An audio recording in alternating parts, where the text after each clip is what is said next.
I can't spread my wings 'cause I'm indoors. Social Moths. Hello, welcome to Social Moths, where we are moths that are trying so hard to become butterflies. Bless you, Rich. Did he sneeze? I was trying not to laugh. Oh, bless you for your laughter. And we've lost Lindsay. Yeah, she's sad enough. She's gone. Yeah. What should we do? Can please help us? But she's joined a cult. She has joined a cult. Not for the first time. Not for the first time. Shan't be the last. Yeah, she's one of those where they celebrate moon cups. That well-known religion. Actually, that's pretty popular in Bristol, isn't it, where me and Harriet live? Yeah, when there's a full moon. I moved into a house share when I was younger, and I didn't notice the sign that they had up by the shoes saying, please take off your shoes when you come into the house. So please take out your moon cups. Please take out your moon cup. Well, we'll get into that. And I do normally take my shoes off when I go into someone's house, but I wouldn't want to live in a house where they had a sign saying that you had to that was about, especially I was in my 20s, moved in with these women and they were like silent and they did like yoga all the time. And one of them washed her menstrual sponge, which was a natural sponge, an actual creature, like a loofah. Yeah, and she on put a stick. It wasn't on a stick. She put it up her fucking toilet, and she washed it and dried it on the draining board. But they'd taken a vow of silence because of this. Well, they hadn't taken a vow of silence. They just were very quiet. And then when I had friends round once, they told them that they needed to go out because it was too loud and they were trying to watch a film. And it was like 9 o'clock at night. Yeah, but they were fine to wash their bloody fanny rags on the draining board. Frank. Yeah, I knew there's a comic that she had a special cup for that, and then someone came round, sort of made himself a cup of tea, and then she goes, "Oh yeah, just don't move, don't use this cup," as he was drinking from it.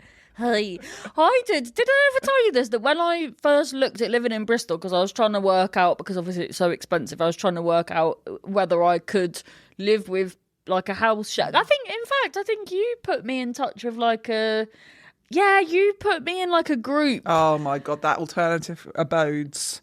Amy. It's all it's Bristol, so it's all come and live in this bucket. Yeah, and they were like, one of them said, this is what made me go, no, was they said, we can have a meeting and a talk about milk, but there will be no meat brought across our threshold.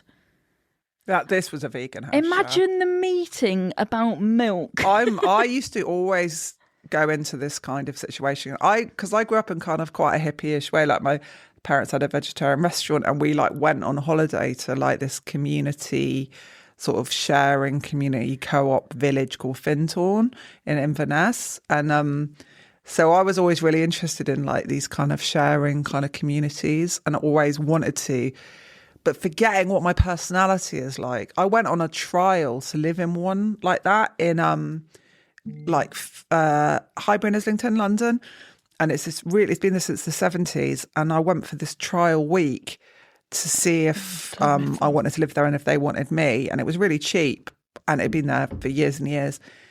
And after a week, they said, "No, we don't want you."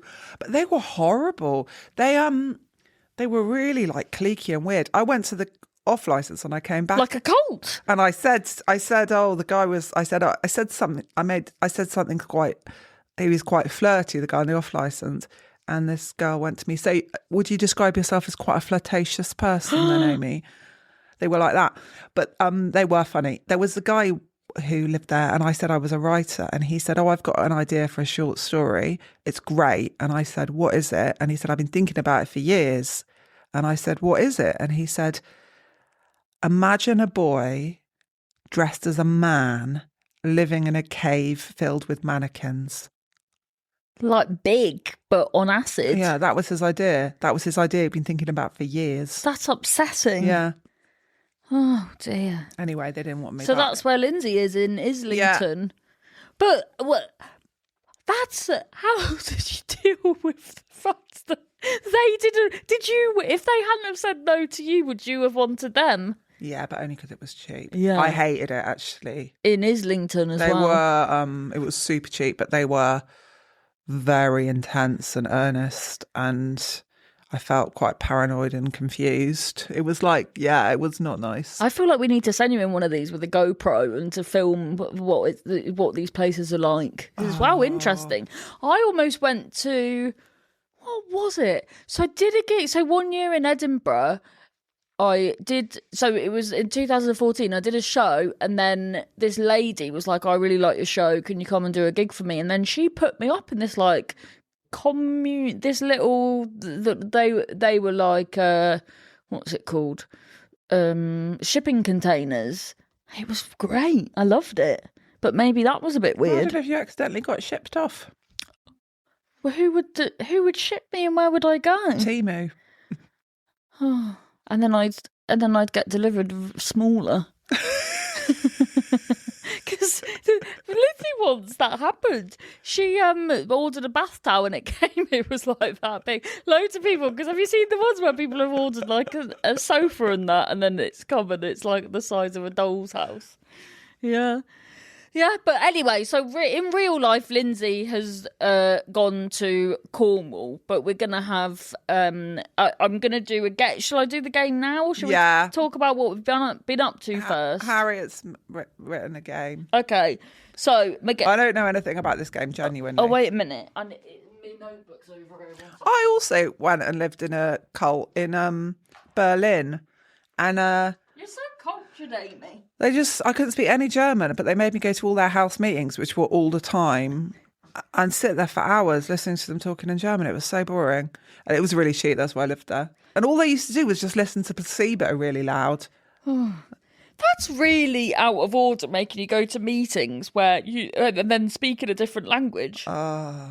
Yeah, I used to hang out with a lot of Greek people when I was at uni, and because everyone else turned their back on me. And I didn't even question it at the time, but they would just be speaking fluently in Greek. And then I was just still having a really good time, I think, because I was really drunk. And I remember once, because I'd go out every week with my non-Greek friends, and then one day I was like, oh, I can't come out this week because I've got like an important. So I was like threatened to get kicked out millions of times because I kept not turning up to lessons. So I was like, I've got to stay in. And then they came home at 4 a.m. to find me Greek dancing on the outside. Well, you know. When I was in that place in Berlin, I made, because everyone was they were so intense and earnest, and this younger French girl moved in, and she was like nice and a laugh, and I was like, oh, I can have a friend. I went out, fed her loads of shots. We drank loads of shots, and then we went back, and she fell out of her high bed and broke her collarbone. And then she was in a hospital, like really far away, because we had to go to the specialist hospital. I felt so bad. I just used to have to go and visit her and wash her hair. I'd only met her for one day.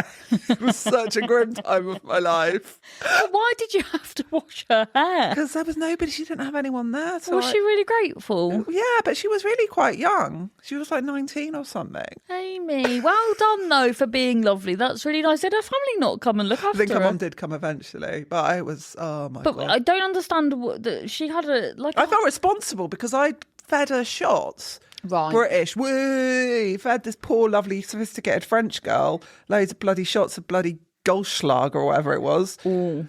And she'd fallen out of a high bed. Yeah, this is what I don't understand. What is a high bed? Like a high chair for a toddler? They had them in, it was really cheap. They have them quite a lot in Berlin, or they used to, where they'd have a beds.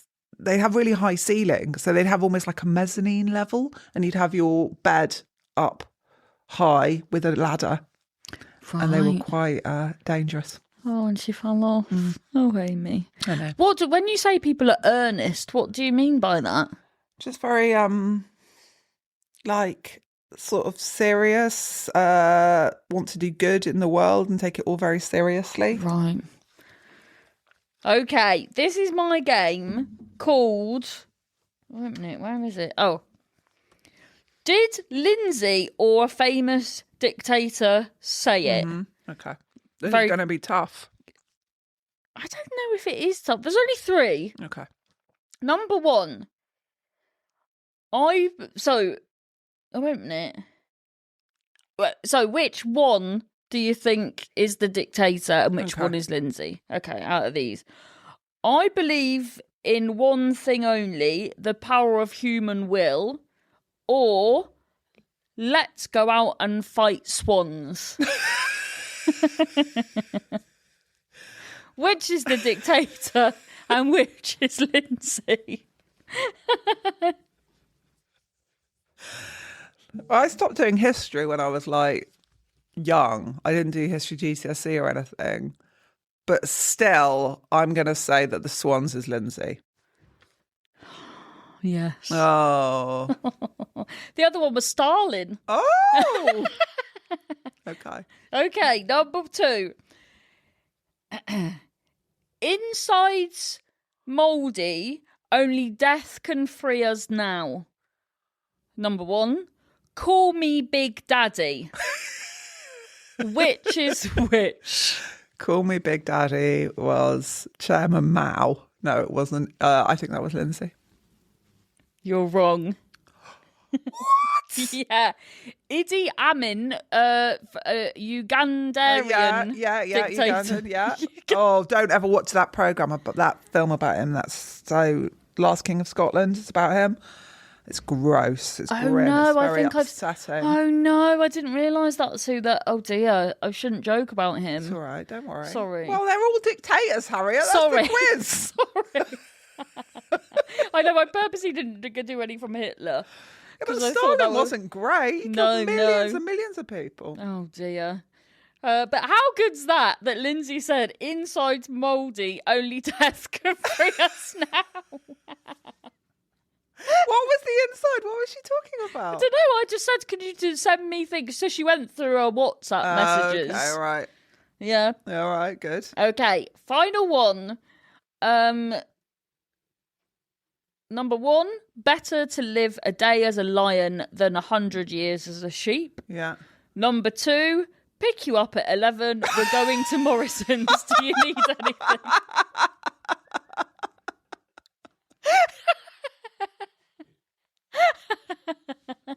Oh, this game has been a success.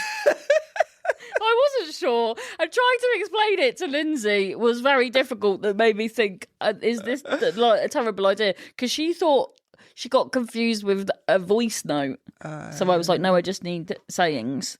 But then I wanted more, and she went, you've got enough, Harriet, at 3. So any guesses for that one, Amy? That one, you said you weren't going to include any by Hitler. No, that's not by Hitler. Oh, you mean pick you? Oh, that was funny. Sorry, Amy. Can you help me with this? I'm having a real issue in comedy that I don't. For someone that does comedy, I have no idea when anyone's joking. I take everything so literally. Yeah, but that's why you're good at. That's why you're good at comedy. I mean, that's why you are a good. Because you're very. You're just a funny person. Yeah, but I'm just getting everyone's just taking the mick out of me at gigs because I'm just assuming it's that what they're saying is real. Oh, well, when you talk to the audience and they make up a silly lie. No, the acts backstage. That's the issue I'm having with. The issue I don't know what to do about that, really, Harriet. No, it's happened a lot. Yeah, Start eating fish oil, get really clever. I did as a child, and it hasn't worked. I would love the fishy burps of cod liver oil. I loved it. I honestly worry because my brain is not good. It's like a menstrual sponge. It's like that, just a big bloody sponge. And I think about that menstrual sponge. Sponges like that, natural sponges are like actual creatures, aren't they? They're like living creatures. Yeah, this is what I'm not understanding. So I would see a sponge going about its life in the sea. I don't know whether they're like that. But anyway, it's dead and now it gets used up. Anyway, but I never had any fish oil because I grew up vegetarian. And I'm worried that it's really messed with my head because I'm terrible. I'm so forgetful. I'm so bad. My brain. So what do you think is but can you like the oil of a little nut or something? A little nut. A little flaxseed. That's what you're meant to have. No. Is it messes with your guts, in my experience. Yeah. So what's the answer? But then it could be, do you think with us, which is quite bleak, that because we've been on a lot of mental medication, that hasn't helped? I know, I don't know, because I'm so messed up. Because I'm very forgetful and I worry I've got early stage something. I know, but then could it be perimenopause? I think for me it could be depressing. Yes, because I saw this post the other day about that if you can't, because if I've had, I like me sloshy red wine, and lately I've had. Excuse me, who's this racket out here? Can you hear that? Kick off, Harriet. Keep it down. Amy, on the way here, I was. Hear what Rich just said. It's got to be loud if you can hear it. Livid with him. He's taking the piss now. He's the old little denim over there. Yeah. But on the way, do you know what? Because I've now got to go to a what's it called? A travel help me course because of Rich ruining my life last week, and I got the ticket. Yeah. But it turns out they were scaremongering me, and they're not giving me 6 points on £1,000. So you can do a course. I could do a course, even though it will be my third course, and I've been starting to try, and I've driven since 2019. Hey, but my mum went on one of those courses, and a woman had been speeding with her horse and carriage. What do you mean on the motorway? No, I think down a country lane. She'd been going too fast on a. That's not real. That is real. What? So so the speed camera's gone off. Oh my god! Once a speed camera went off when I was walking, but I think it might have been broken. I'm like, was it? I went on one of those courses, and you had to do like this questionnaire, and I was on this table with these guys and this woman, and I thought, mate, everyone laughed. I was bored, and it had questions like, why were you speeding? Why? And so I was like, because I'm a twat. How do you normally drive while crying? All this stuff. And then the man came round and started looking at them all, and I was having to scribble it out. But because the person last time I did it would like threaten if you were trying to make a joke out of it. She was like, oh, well, I won't pass you, because this man went mad at her because people are so stupid. It's just angry old men and me. And then people... like at the beginning of the course, they were just livid with thinking that she was somehow responsible for but anyway, I realised today that it is it's not my fault or Richard's, it's middle lane hoggers, because I'm only speeding to overtake these stupid people middling around in the middles, which is when I'm having to speed. So, but there was this old man at the first course I did, and he was like, bloody middle lane hoggers, and I was like, oh my god, I've become him. And then at the end of the course, they go, what have you taken from this? What are you going to do in the future? And he goes, I'm moving to Italy. Yeah, so I often wonder, he was so angry. So now I've got to do the course on Thursday. It's 3 hours. That's so long. Isn't is it it? Online or is it in person? Online. I wouldn't do in person. You can look at your phone when you're doing it. No, I think that because last time I tried to do that, they weren't having any of it. Oh, I definitely did that. I got bored. Yeah. Thing is, I didn't do it on purpose. I'm not like a real super speedy person. I'm just an idiot, and it was just a mistake. It is confusing. I imagine we're quite similar when it goes from 70 to 50 to 6. It's just, and it's late at night. We're trying to get home. I said to the man, this is true. I said to him that I've said this in my set, but it is properly true that I kept going to the toilet, came back, and he said, why were you speeding, Amy? Because he was annoyed because I kept going to the toilet. And I said, I told the truth. I said, I was driving past the churchyard where all my dad's family are buried. Like, a lot of them were alcoholics, a lot of them had mental health problems. One of them died of cancer when she was really young. And the man went, it's multiple choice. And none of them were that. So this is like your quiz that you did for us. So what answer did you go for? I can't remember. I think I just sat down. But that is why. That's the answer. Yeah. I was distracted because every time I drive past this churchyard and all my family are buried there.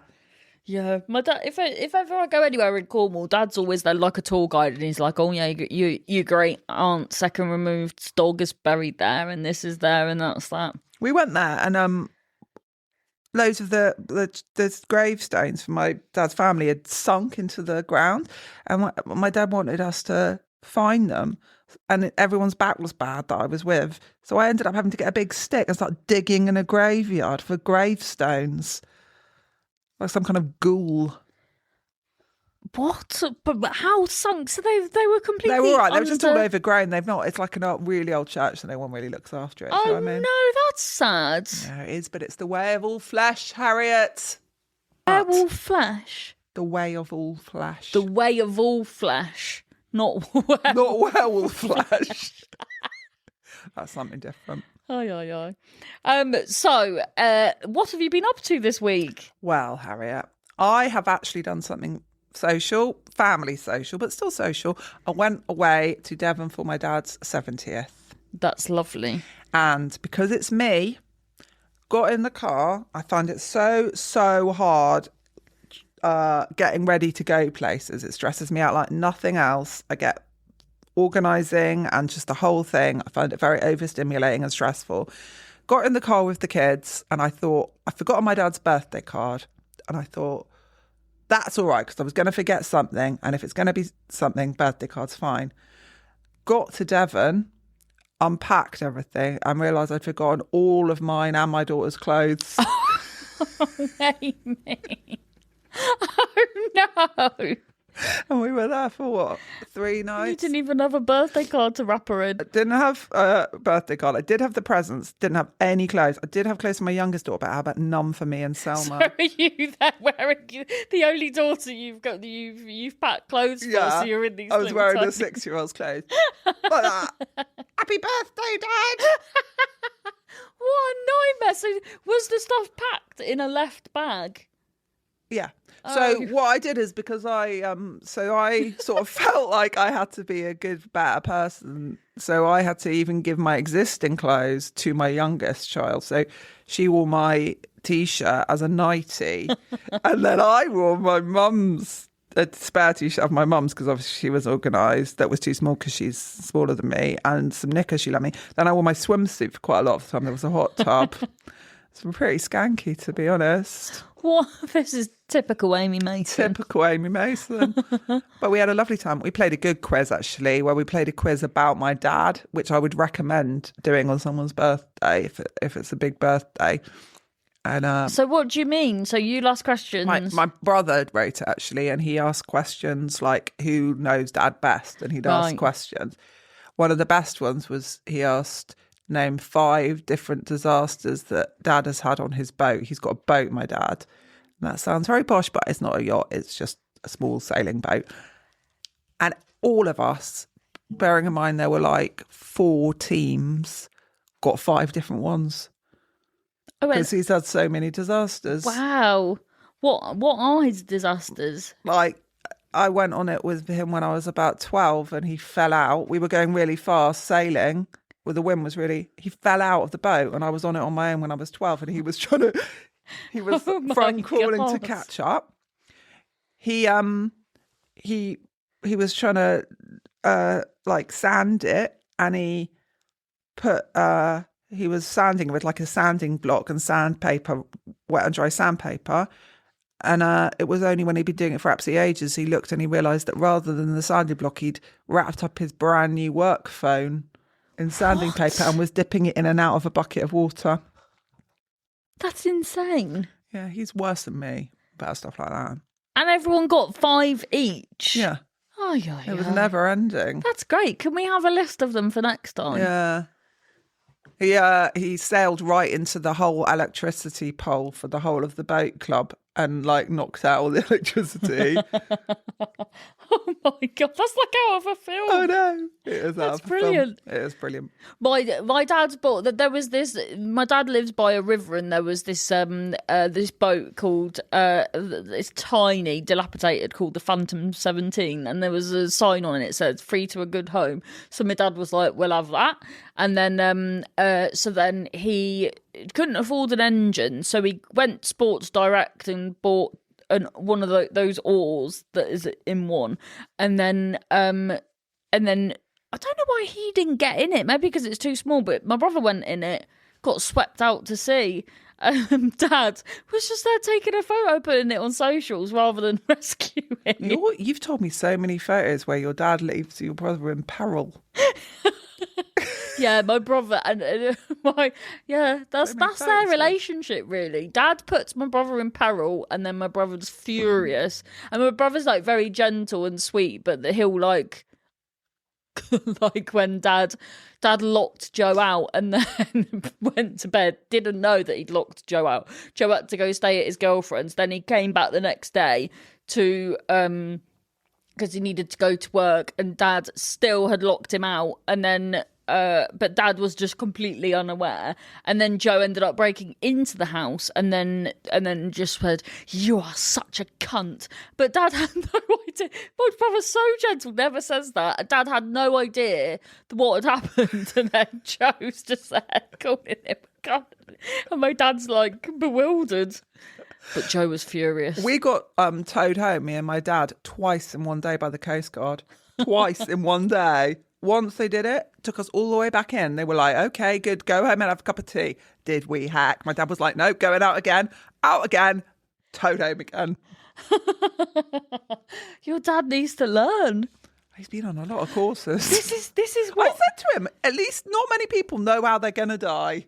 So is he still on the boat? Oh, he goes on the boat all the time. Oh my and God. none of the family, it's scary. No one goes with him anymore. No, it's like going to Alton Towers, but you might actually die. Good Lord. Well, I was gonna say, but you can't come around my house at the minute because the lift's broken. If you come with the girls, it's been broken for like 3 weeks. What floor do you live on? 4th. Oh, yeah. But I was thinking, because I love crab fishing, and there's the jetty, like, because I live by the harbour, don't I? And there's that jetty bit, which I think would be accessible. But are crabs there?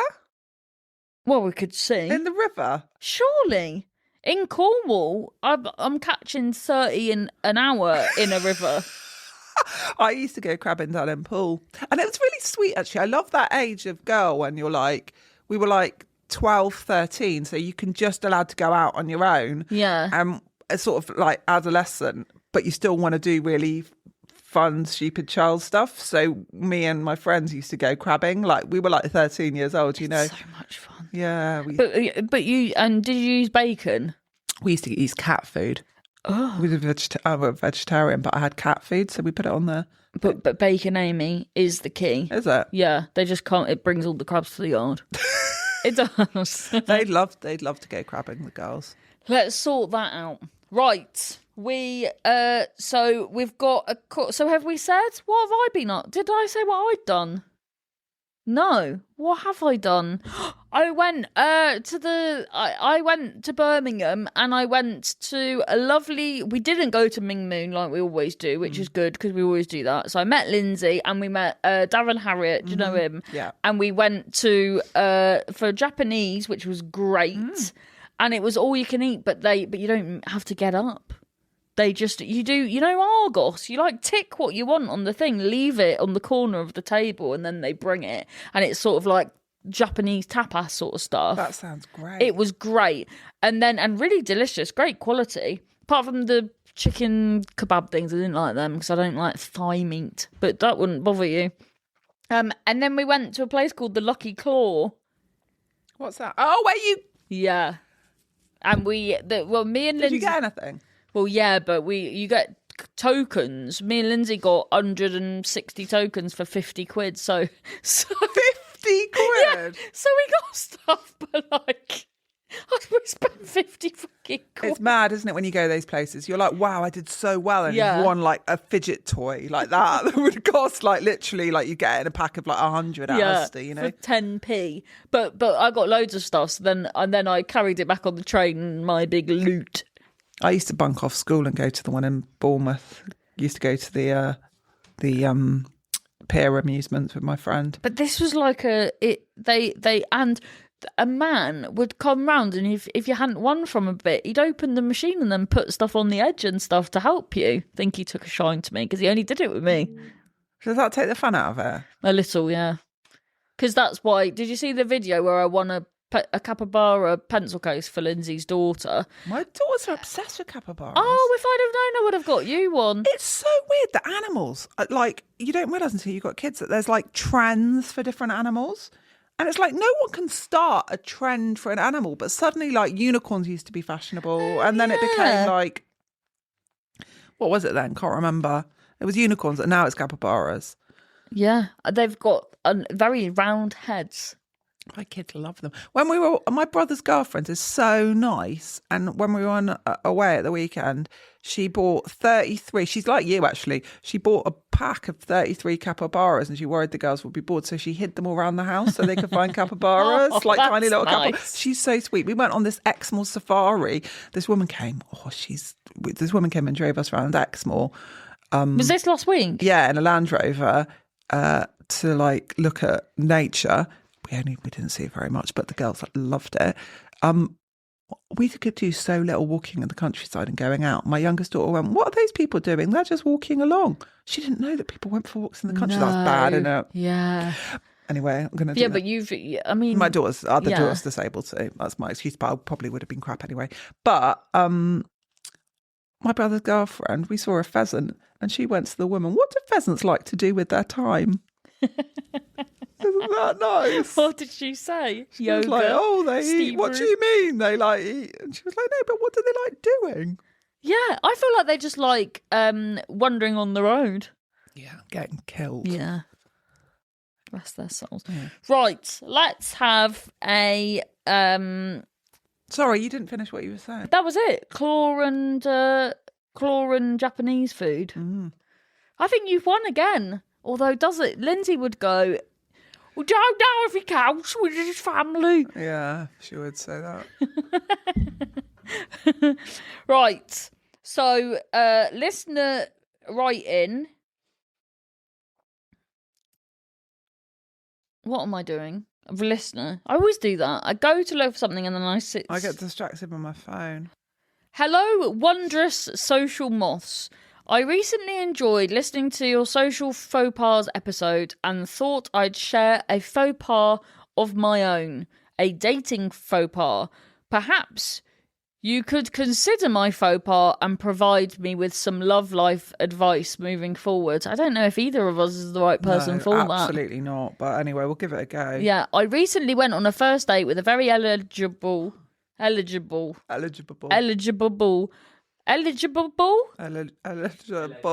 Bublé.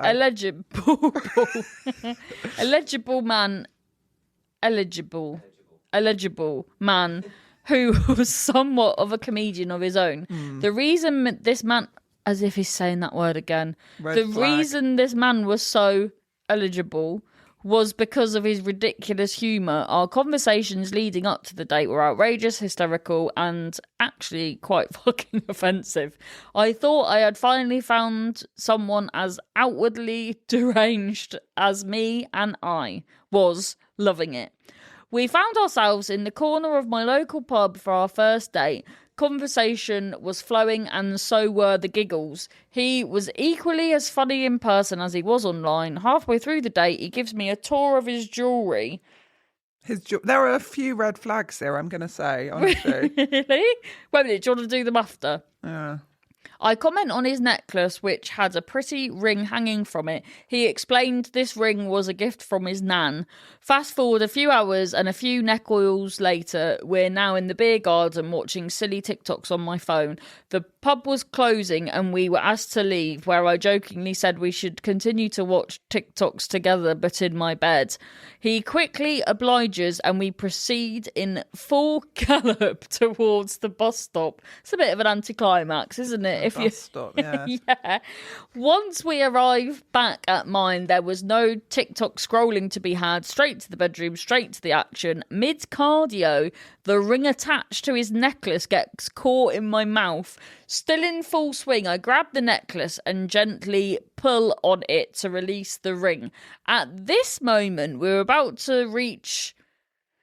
Given our previous hilarious and diabolical conversation, as I removed the ring from his mouth, I thought it appropriate and funny to explain, "Shout out to your nan." in a chavvy accent, thinking he would find this absolutely hysterical. Unfortunately for me, our pinnacle was not to be reached. He did, in fact, not find this funny and instead very quickly exited the action and my bedroom. Very soon after, I came to find out that his nan had actually passed away very recently and that they were really close. A key detail he forgot to include when giving me a tour of his jewellery. So, social moths, moving forward, do you think I should avoid mentioning relatives altogether during sex or just mentioning dead relatives during sex? Do you have any words of advice for the singles who are hoping to find a funny, silly man in their lives? P.S. We are both men in the story. There's a lot, isn't it? I'd love to know how that man tells that story to his friends. Yes. If you are that man, could you write in? Yes. Also, I think it's like, so they don't speak then because I think of that. that's just funny. Yeah. That's a shame because it sounds like they were really good for each other than that. I would, if that was the end of the date, but they were really feeling each other, I'd message and go, like, I'm ever so sorry about that. I'll never mention that again. That will be a funny story for the future. Yeah.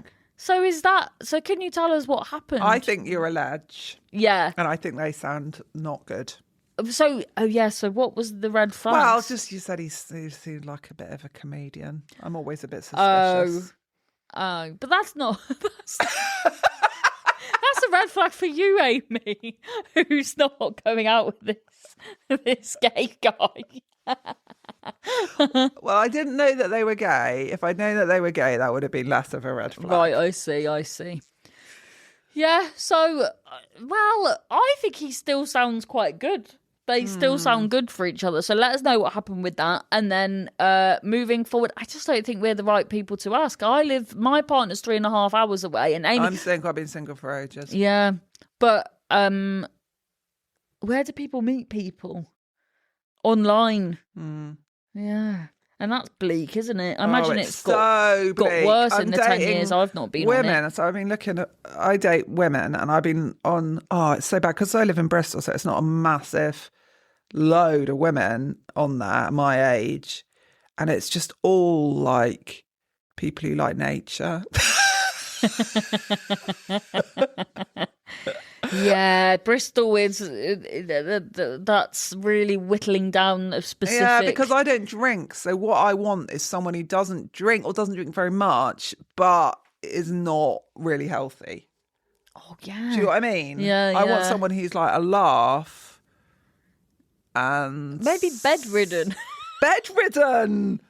That's a good one, actually. You put that on your... Looking for a bedridden, ex-alcoholic. That likes the idea of nature.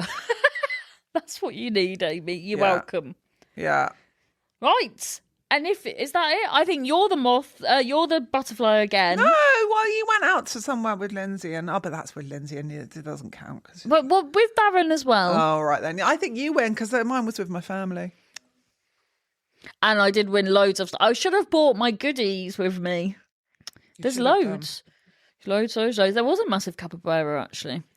Anyway, thank you. See you again. Please fill out the form for social faux pas and leave a lovely review. Bon voyage. Goodbye.